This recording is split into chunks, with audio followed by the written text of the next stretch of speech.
I'm on top of Bald Knob. It's about 10th and a half or so off of the Mountains to Sea trail. And I popped out to this. Look at that.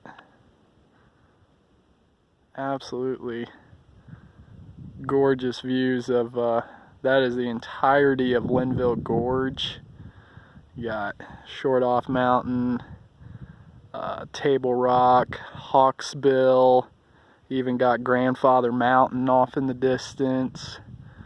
Got Lake James, looking just off into beautiful Carolina Flatlands. And then I'm heading over here about another mile or so to Dobson Knob, where I'm going to have really nice views of the Black Mountains and Catawba River valleys. More to come.